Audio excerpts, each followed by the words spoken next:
عقل کو اپیل کرتی ہیں، یہ ڈوگما عقل کے متضاد ہے، لہذا مذہب کا تحفظ اسی طرح ہو سکتا ہے کہ اب ان دونوں کو بالکل ممنوع قرار دے دیا جائے۔ یوں سمجھیے کہ تقریباً 1000 برس تک یورپ میں، چونکہ سب سے بڑی امپائر یہ تھی، یورپ میں فلسفہ اور حکمت اور یہ سائنس کی تعلیم ممنوع رہی۔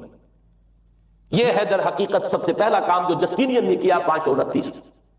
اس کے بعد آگے چل کر پوپ کا جو اقتدار ہے وہ اتنا زبردست بنا ہے، پوپ کو اختیار حاصل ہو گیا، جس چیز کو چاہے وہ قانون کا درجہ دے دے، اس لیے کہ شریعت تو ہے نہیں، خلا پوپ کون کرے گا؟ پوپ کو کرے گا۔ پوپ کو اختیار حاصل ہو گیا، وہ جس کے گناہ چاہے معاف کر دے۔ اب دیکھیے اگرچہ ویسے تو گناہ پہلے ہی معاف ہو گئے کہ جس نے مسیح کو مان لیا گناہ تو معاف ہو گئے اگلے پچھلے سب، لیکن یہ کہ پھر بھی ایک خلش رہ جاتی ہے انسان کے دل میں، چونکہ ایک اخلاقی حص انسان کے اندر اللہ نے پیدا کی ہوئی ہے۔ جب کوئی شخص کرتا ہے، کوئی بدکاری کرتا ہے، کوئی چوری کرتا ہے، ڈاکہ ڈالتا ہے، تو وہ جو ایک کانشنس ہے، وہ جو پرک کرتا ہے، اس کو بھی ختم کرنے کے لیے اگر پوپ یا کارڈینل یا اس کے کسی نمائندے کے سامنے جا کر اعتراف گناہ کر لو اور کچھ اس کی مٹھی گرم کرو، کچھ ہدیہ پیش کرو، تو توبہ نامہ، معافی نامہ تمہیں دے دیا جائے گا، اور وہ جو چیز ہے وہ تمہارے لیے سند ہے کہ کوئی تم سے باز پرس تمہارے گناہ کے نہیں ہوگی۔ پھر ان کی قیمتیں تھی، ان کے لیے بڑے بڑے جو ہے ہدیے مقرر کیے گئے۔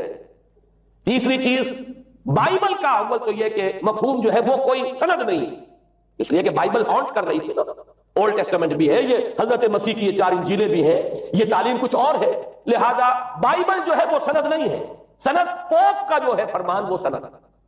بائبل کی شرح کرنے کی، بائبل کی طرف سے کوئی دلیل لانے کی کسی کو کوئی حق حاصل نہیں۔ یہ جبر تھا، یہ تشدد تھا یورپ میں، یہ وہ دور تھا جبکہ اسلام پھیل رہا تھا۔ میں نے اس لیے آپ سے کہا تھا، نوٹ کرایا آپ کو، 529 میں جسٹینین کا یہ فرمان، 571 میں حضور کی ولادت ہو رہی ہے، وہی صدی ہے، اور 630 کے آس پاس، بلکہ 629 کے آس پاس سلطنت روما کے ساتھ مسلمانوں کا ٹکراؤ شروع ہوا۔ تو یہ تاریخی ان کو ریلیشن جو ہے ذہن میں رکھیے، جس وقت مسلمان آئے اور 200-300 برس جو ان کے عروج کے ہیں، اس وقت آپ کو معلوم ہے کہ تقریباً 6 صدیاں ہو چکی تھی کہ یورپ بالکل جس کو کہا جاتا ہے ڈارک ایجز، انتہائی تاریخی مذہبی جبر اور استبداد، اس کے سوا کچھ نہیں، اور ملاؤں کی حکومت جسے آپ کہیں گے، جسے آج کل کی اصطلاح میں کہا جائے گا، وہ جس کو چاہے جو چاہے سزا دے دے، پوپ کو اختیار حاصل ہے۔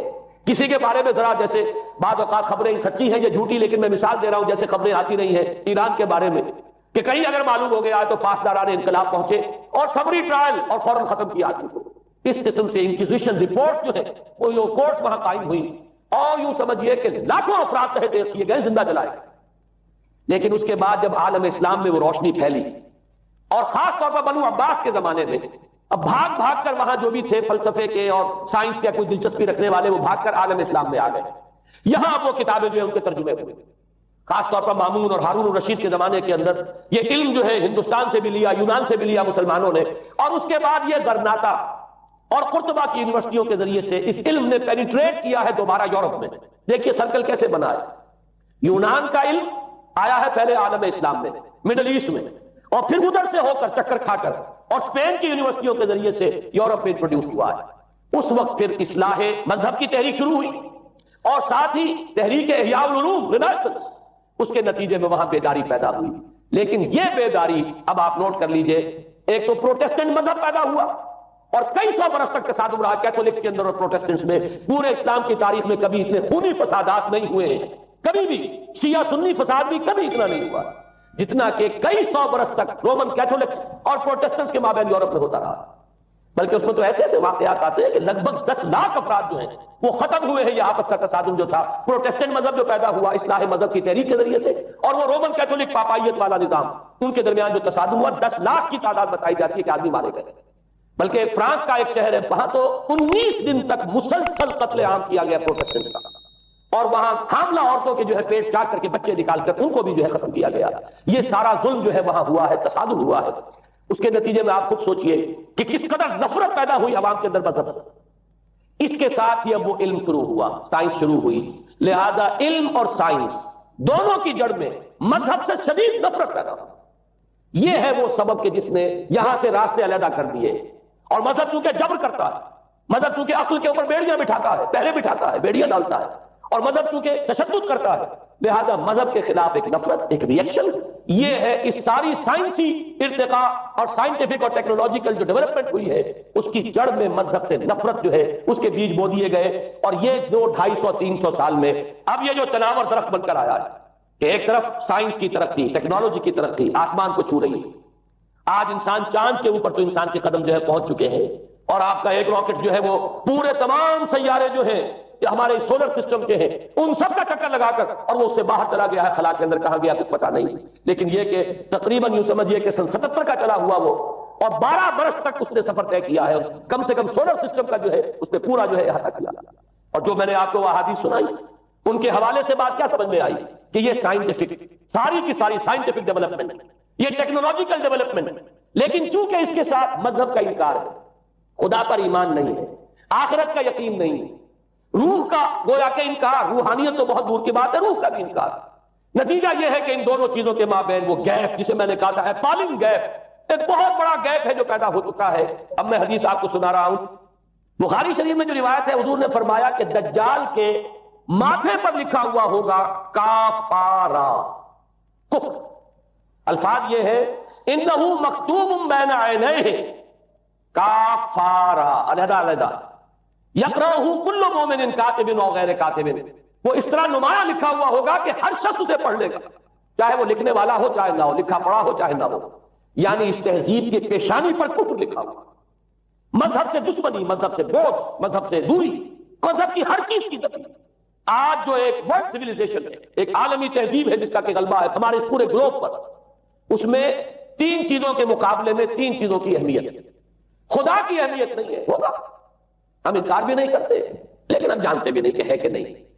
ہاں اہمیت کائنات کی، غور کرو، کائنات کے قوانین کو سمجھو، ایکسپلائٹ کرو، قوت جو ہے نیچر کی قوت اس کو مسخر کرو، اس کو استعمال کرو.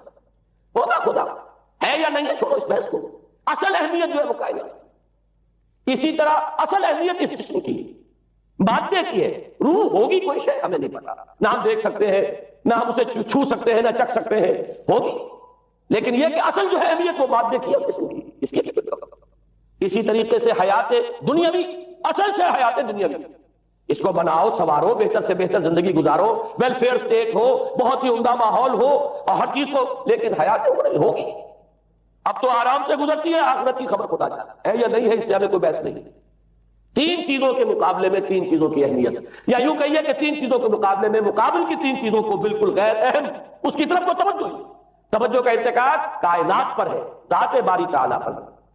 ذات و صفات باری تعالیٰ ایک صرف علمی موضوع ہے، اصل توجہ کی شے کائنات. روح ہوگی کوئی شے، اصل شے جسم ہے اور مادہ. حیات اخروی ہمیں نہیں پتا، کسی نے واپس آ کر خبر نہیں دی مرنے کے بعد، لہذا ہم نہیں کہہ سکتے ہے کہ نہیں. البتہ یہ کہ حیات دنیا کی تو ہے، اس کو مضبوطی کے ساتھ تھامو، اس کو بہتر بناؤ. توجہ کا اصل ارتکاز حیات دنیا کے پر. یہ ہے وہ گلوبل سویلائزیشن جو در حقیقت یورپ سے ابھری، اور یورپ سے ابھری ہے اس کی بنیاد میں مذہب کی دشمنی موجود تھی. جو رد عمل تھا در حقیقت اس پاپائیت کے نظام کا جو پولزم کے ذریعے سے دنیا میں قائم ہوا، یہ وجہ ہے. اور آج انسان جہاں کھڑا ہے غور کیجئے، انتہائی ہولناک جنگ جو ہے وہ اس کے سر پر ایک خطرے کے طور پر مسلط ہے. 2 جنگیں اس ایک صدی میں ایسی ہو چکی ہیں جنہیں اپنے ورلڈ وار 1 اور ورلڈ وار 2 اتنے بڑے پیمانے پر قتل و غارت دنیا میں پہلے کبھی نہیں ہوئی. اس لیے کہ پہلے فوجوں کی جنگیں ہوتی تھی، آبادیوں پر جا کر کہیں کوئی قتل عام ہو گیا ورنہ یہ کہ قبضہ لیا. پہلے وہ کسی اور کی ریت سے اب کسی اور کی ریت ہو. آیا بابر آیا، اس نے پانی پت کے میدان کے اندر ابراہیم لودھی کو شکست دی، دلی میں آ کر اس نے کسی کا خون نہیں بہایا، بس وہ آ کے تخت پر قابل ہو گئے. کہیں ہوئے ہیں فتنے یا پھر عذاب الہی آتے رہے ہیں کہ رسولوں کے انکار کی سزا کے طور پر قوم نسیہ منسیہ کی گئی ہے. لیکن جنگیں جو دنیا میں ہوتی تھی، وہ جنگوں کا معاملہ جو ہے وہ اس وجہ کا ہوتا تھا، وہ فوجوں کے درمیان ٹکراؤ ہوتا تھا، میدان جنگ میں پشتوں کے پشتے لگتے تھے. لیکن اس کے بعد نہیں ہو گیا، کہیں کسی نے بہت غصہ نکال دیا. لیکن اس صدی میں اب جو جنگیں ہوئی ہیں اس سے تو ملک کے ملک تحت ہوئے، آبادیاں ختم ہوئی. اور جو تیسری جنگ ہوگی یہ جان لیجئے، آخر انسان کب تک اسے ٹالے گا؟ رشیا کے بارے میں یہ سمجھنا کہ وہ پیچھے ہٹ گیا ہے، پشپائی اختیار کر لی، اس سے بہت بڑی حماقت ہے. وہ در حقیقت اب ڈپلومیسی کی راہ سے سپریمیسی چاہتا ہے، لہذا تصادم تو ہو کر رہنا. مولانا مناظر حسن گیلانی رحمۃ اللہ علیہ کے خیالات جو ہیں وہ مجھے اس سورہ کہف کے ابتدائی آیات کے ضمن میں مجھے ان سے اتفاق ہے، اور بہت سی چیزیں ان سے ماخوذ ہیں. اسی طریقے سے جو حدیث اب میں آپ کو بتا رہا ہوں، میرے سامنے اس کا متن نہیں ہے، مولانا حامد میاں رحمۃ اللہ علیہ انہوں نے مجھے یہ بتایا تھا کہ جو میں نے جمع کیے ہیں حالات و واقعات قیامت سے پہلے، جو حالات و واقعات پیش آنے والے ہیں جن کی پیشین گوئی احادیث میں ہے، ان سے معلوم ہوتا ہے کہ ایک بہت بڑی خوفناک جنگ، اتنی بڑی خوفناک جنگ، اور ان کے الفاظ یہ ہے کہ اس میں دونوں فریق جو ہوں گے ان میں بڑی تعداد عیسائیوں کی ہوگی، ادھر بھی ادھر بھی، ایک طرف البتہ عیسائیوں کے ساتھ مسلمان بھی ہوں گے، یہودی بھی ہوں گے، اور دوسری طرف خالص عیسائی طاقت ہوگی، اور ان کے درمیان اتنی خوفناک جنگ ہوگی۔ الفاظ ان کے یہ ہیں اس حدیث کے جو انہوں نے مجھے بتائے کہ ایک پرندہ سینکڑوں میل تک پرواز کرے گا اور اسے سوائے لاشوں کے اور کچھ نظر نہیں۔ آپ تصور کیجئے اگر ایٹمک وار ہو جاتی تو یہی ہوگا، تہس نہس ہو جائے گا، وہاں ختم ہو کر رہ جائے گی۔ اور یہ چیز جو ہے یہ بہرحال یہ جتنا کچھ فائل اپ کیا گیا ہے، یہ ڈسٹرکٹیو فورس سائنس کی یوں سمجھیے کہ معراج اب یہی ہے۔ اب تو سٹار وارز کی باتیں ہو رہی ہیں کہ صرف زمین پر نہیں، باہر بھی یہ جنگیں ہمیں لڑنی پڑے گی، لیکن یہ کہ اس کا کیا حال ہوگا۔ امریکہ میں ایک پکچر تیار کی گئی تھی، دی ڈے آفٹر غالباً اس کا نام ہے، اس میں ایک نقشہ دکھایا گیا ہے اس قدر ہولناک کہ یہ 100 اور اونچی منزلہ عمارتیں جو ہے یہ ایسے جیسے کہ کچے گھروں میں ہوتے ہیں، ایسے وہ پگھل کر رہ جائیں گی، اور یوں سمجھیے کہ انسان جو ان کے اندر ہوں گے، ایک ایک منزل کے اندر، ایک ایک ایسی 100 منزلہ عمارت کے اندر ہزاروں آدمی ہوتے ہیں، جیسے کہ کوئی ایسی کالونی ہو کوئی ان کی چیوٹیوں کی، اور اس پوری کالونی کو آپ اپنے پاؤں سے بسک دیں، ایسے انسانوں کا اگر وہ جنگ ہو جاتی جس کا نقشہ کھینچا گیا۔ یہ ہے در حقیقت وہ بات کہ جو مولانا مناظر حسن گیلانی فرما رہے ہیں ان آیات مبارکہ میں، وَيُنذِرَ الَّذِينَ قَالُوا اتَّخَذَ اللَّهُ وَلَدًا، تاکہ خبردار کر دے یہ قرآن ان لوگوں کو جنہوں نے کہا ہے کہ اللہ نے بیٹا بنایا، بدترین شرک کا جنہوں نے ارتکاب کیا، اور اسی ولدیت مسیح کے عقیدے سے وہ ساری کرپشن جو ہے دین خداوندی کی، دین مسیح کی اصل جو دین تھا اس کی جو ہوئی ہے، اس کے نتیجے میں آج نوع انسانی وہاں کھڑی ہے۔ اسی لیے آیت نمبر 2 میں فرمایا وَيُنذِرَ بَأْسًا شَدِيدًا مِّن لَّدُنْهُ، تاکہ خبردار کر دے ایک بہت بڑی جنگ سے۔ ہمارے اکثر مفسرین نے یہاں پہ ایک بہت بڑا عذاب کہہ کر جو ہے وہ گزر گئے، لیکن واحد یہ لفظ ہے قرآن مجید کا یہ مقام ہے جہاں لفظ باس آیا، اور مولانا مناظر حسن گیلانی نے بحث کیا باس تو جنگ کو کہتے ہیں، قرآن مجید میں جہاں بھی یہ لفظ آیا جنگ کو کہتے ہیں۔ تو ایک بہت بڑی ہولناک جنگ جس کے لیے فرمایا مِن لَدُنْهُ، یہ تمہارے اپنے پیمانوں پر نہیں آئے گی، یہ تمہارے حساب کتاب میں نہیں آ سکتا جو ڈسٹرکشن ہوگی۔ جیسے کہ آپ علم لدنی کہتے ہیں، ایک علم وہ ہے جو جانے بوجھے طریقے سے حاصل کیا جاتا ہے، ایک علم لدنی ہے جو خاص اللہ تعالیٰ اپنے کسی بندے کو عطا فرما دے۔ اس جنگ کی جو ہلاکت خیزی ہے وہ تمہارے حساب کتاب میں آنے والی نہیں ہے۔ لِيُنذِرَ بَأْسًا شَدِيدًا مِّن لَّدُنْهُ وَيُبَشِّرَ الْمُؤْمِنِينَ الَّذِينَ يَعْمَلُونَ الصَّالِحَاتِ أَنَّ لَهُمْ أَجْرًا حَسَنًا مَّاكِثِينَ فِيهِ أَبَدًا۔ البتہ اللہ تعالیٰ بچائے گا اپنے اہل ایمان بندوں کو جو نیک عمل پر بھی قائم۔ اب میں وہ حدیثیں آپ کو سنا دوں، میں نے پہلے بخاری کی حدیث آپ کو سنا دی کہ اس پورے فتنے کے معلوم ہوگا کہ اس کی دونوں آنکھوں کے مابین کافارا لکھا ہوا ہے کفر، گویا کہ یہ سمبل ہے، یہ علم ہے، یہ علامت ہے اس جدید موجودہ تہذیب کی، کفر، الحاد، مادہ پرستی، خدا کا انکار، آخرت کا انکار، روح کے وجود کا انکار۔ اس کے بعد فرمایا یہ ابو داؤد کی روایت ہے، فواللہ، تو خدا کی قسم وہ وقت جب آئے گا، ان الرجل لیاتی ہے وہو یحسب انہ مومن، ایک شخص حاضر ہوگا اس کے پاس، دجال کے پاس، اور وہ شخص اپنے آپ کو مومن سمجھتا ہوگا کہ مومن ہے، فَيَتَّبِعُهُ بِمَا يُبْعَثُ بِهِ الشُّبْهَاتِ، لیکن جو شبہات اس فتنے کی وجہ سے اس کے اندر پیدا ہو جائیں گے اس کی وجہ سے وہ بھی اسی کی پیروی کرے گا۔ آج آپ عالم اسلام کا نقشہ دیکھ لیجیے، ذہنوں کے اندر جو شبہات ہیں، ایمان کے بارے میں یقین کی کیفیت کتنوں کو حاصل ہے، وہی ساری ہماری بھی ویلیوز ہیں، وہی مادی تہذیب جو ہے آج ہم بھی اسی کے پیروکار ہیں، سمجھتے ہیں اپنے آپ کو مسلمان، سمجھتے ہیں مومن، لیکن ذرا تجزیہ کیجیے۔ اسی کو میں نے اپنے اس کتاب کے میں اسلام کی نشرت ثانیہ میں تفصیل سے واضح کیا کہ در حقیقت رگ و پے میں سرایت کر گئی ہے یہ تہذیب۔ بظاہر جو ہے نظر آتا ہے جیسے روئے ارضی پر، زمین کے اوپر تو آپ کو کہیں اونچائی نظر آ جائے گی، کہیں نیچائی نظر آ جائے گی، کہیں پانی ہے، کہیں خشکی ہے، ذرا اوپر چلے جائیں تو ہوا ہے، ہوا کا غلاف پورے کرۂ ارضی کو اپنے اندر لیے ہوئے۔ یہی حال ہے ہر ملک میں آپ چلے جائیں، نیچے کے لوگوں میں کچھ مذہب ادب نظر آ جائے گا تھوڑا بہت۔ ہندوستان میں بھی اگر کوئی مندروں میں جاتا تو گھٹیا آدمی جاتے ہیں، بیچارے نیچ لوگ جاتے ہیں، بڑا لوگ آدمی کوئی نہیں جاتا۔ ہمارے ہاں بھی جا کے ہوتے ہیں مساجد میں سفارا تو غریب، پردہ رکھتے ہیں اگر کوئی تمہارا تو غریب۔ شہروں میں کاروباری طبقہ ضرور ایسا ہے جو نماز روزے کے ساتھ اس کا ایک شوق ہے، لیکن آپ جا کے دیکھ لیجیے دیہات کے اندر کیا حال ہے۔ تو معلوم یہ ہوا کہ نیچے تو شاید کچھ نہ کچھ فرق ہے، یہ مسلمان ملک ہے، یہ ہندو ملک ہے، یہ فلاں ملک ہے، یہ بدھ مت کا ملک ہے، لیکن اوپر چلے جائیں یعنی ہر ملک کے اوپر جو ایلیٹ ہے، جو اعلیٰ تعلیم یافتہ، جو آپ کی ملٹری اور سول بیوروکریسی ہے ٹاپ کی، وہ تو ایک ہی رنگ میں رگے ہوئے، ان کا لباس وہی، ان کا رہن سہن وہی، ان کا تمدن وہی، نام کا فرق اگر نہ ہو تو پتہ نہیں چلے گا یہ مسلمان ہے کہ ہندو ہے کہ سکھ ہے، پر پتہ چلے گا وی پی سنگھ نام ہے تو پتہ چلے گا کہ ہندو ہے، لیکن یہ کہ باقی اس کی وضاحت، اس کا لباس، اس کا اٹھنا بیٹھنا، آپ کے ہاں یہ تو کچھ عوامی دور میں آ کے کرتا شلوار جو ہے وہ آئی ہے، لیکن وہ بھی اندرون ملک ہوتی ہے، باہر جا کر ہمارے اپنے ان لوگوں کے جو لباس ہوتے ہیں آپ کو دیکھیے کہاں فرق معلوم ہو جائے گا کہ کون مسلمان ہے اور کون ہندو اور کون پارسی ہے اور کون عیسائی ہے۔ تو معلوم یہ ہوا کہ اوپر ایک ہی گلوبل سیویلائزیشن ہے جس کا دور ہو رہا ہے، اور اس سیویلائزیشن کے ماتھے پر لکھا ہوا ہے کافارا، اس میں وہ ایمان نہیں ہے، اس میں الحاد ہے، مادہ پرستی ہے، کفر ہے۔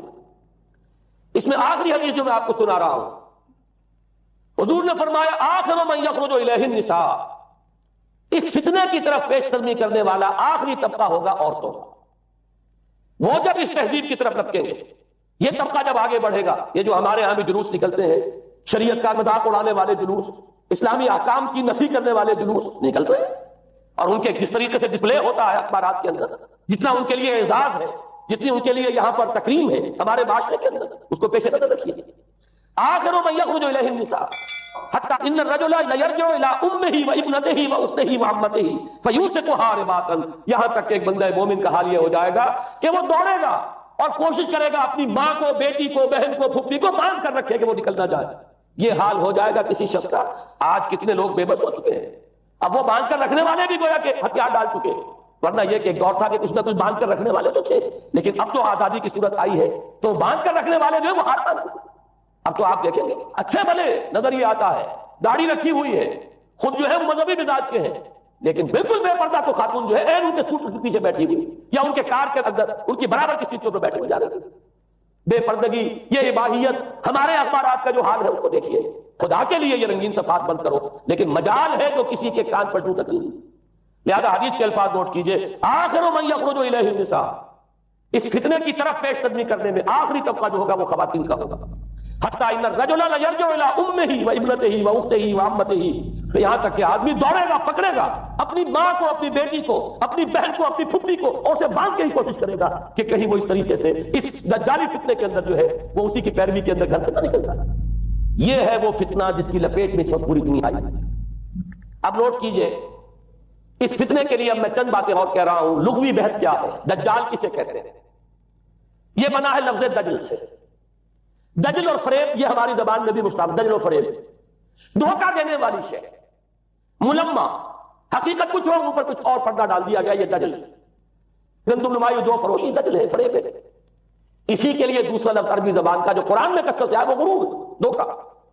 اصل میں یہ دنیا دھوکہ ہے جو حیات اخروی کے لیے پردہ بن کر ہماری آنکھوں پر پڑ گیا ہے۔ میں وہ آیات اب آپ کو جلدی سے سنا رہا ہوں۔ فرمایا وَمَا الْحَيَاةُ الدُّنْيَا إِلَّا مَتَاعُ الْغُرُورِ، سورہ آل عمران میں بھی آیت آئی، سورہ حدید میں۔ لوگوں سن لو، یہ دنیا کی زندگی سوائے دھوکے کے کچھ نہیں۔ میں بعد میں عرض کر دوں گا ایک دوسرا رخ بھی ہے دنیا کی زندگی کا، لیکن اس وقت یہ آیات سن لیجیے۔